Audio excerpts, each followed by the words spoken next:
Got a new barbell. Yeah.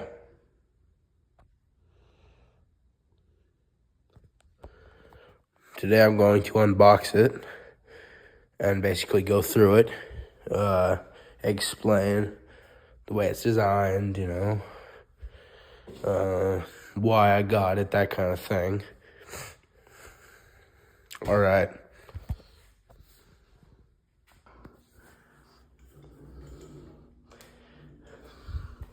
This is a very high quality barbell. But I believe that it was packaged by like morons. It felt like it was designed to be impossible to get open, but whatever.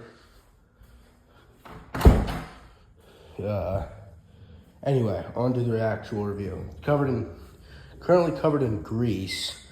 I am not a packager or anything like that. Not 100% sure why it's covered in grease. But, it is.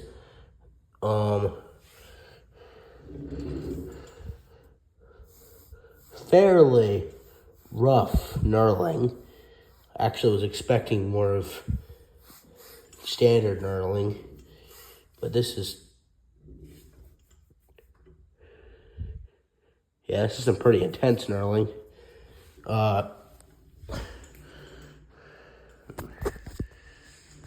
believe it was supposed to be 7 feet long.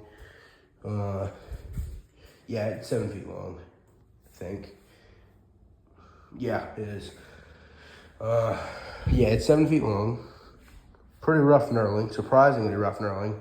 Didn't mention anything about the knurling in the ad, but I think rough knurling is perfectly fine. It can obviously help you grip fairly good, and it's not horribly rough knurling either. So yeah.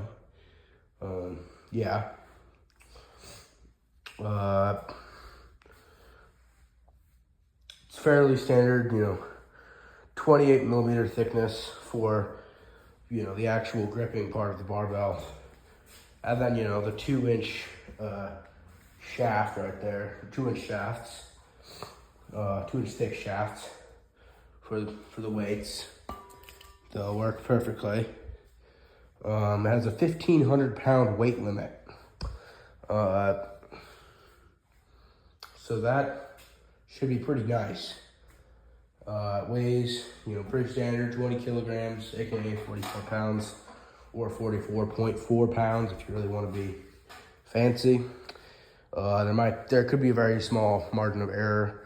So, it could be obviously like between 42 pounds. It could be 42 pounds as well, or something like that. Because all barbells have a margin of error for how much weight, they are, over how heavy they are. But 1,500 pound weight limit should be perfectly sufficient. And the reason I had to get a new barbell was because this old one right here, very, very fragile, very prone to breaking.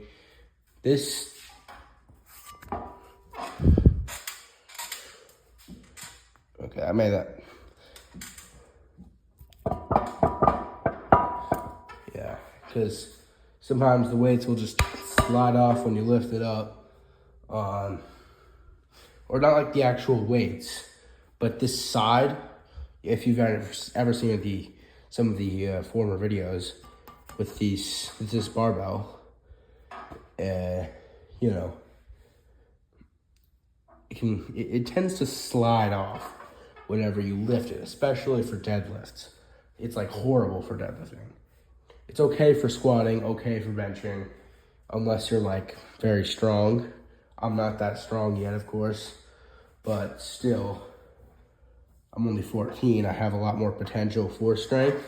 So if I am to get strong, using a barbell this fragile would be horrible, even for squats and overhead presses and that kind of thing, let alone for deadlifts, because when you load up like, you know, even 160 plus pounds on deadlifts for these, it just becomes absolutely, you know, horribly uneven. And yeah, the weight started to sort of slide off a bit, you know, kind of have a bit of wiggle room for sure, which is definitely a downside.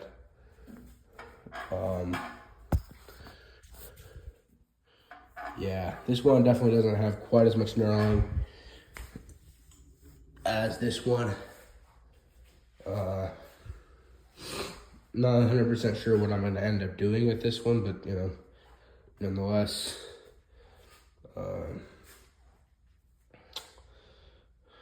yeah.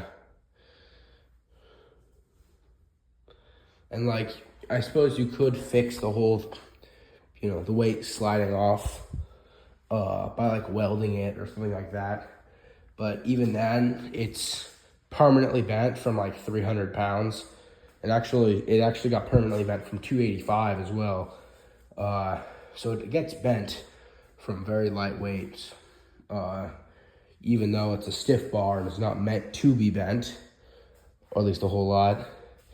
This is 7-foot barbell. It is meant to bend, but not be permanently bent and damaged. It's much better designed for deadlifting for sure, just because it doesn't, you know, slide off like that. I've been primarily training with this kind of, or at least a similar barbell to this, I guess, at the weightlifting gym that I've been going to. You know, it's an Olympic barbell.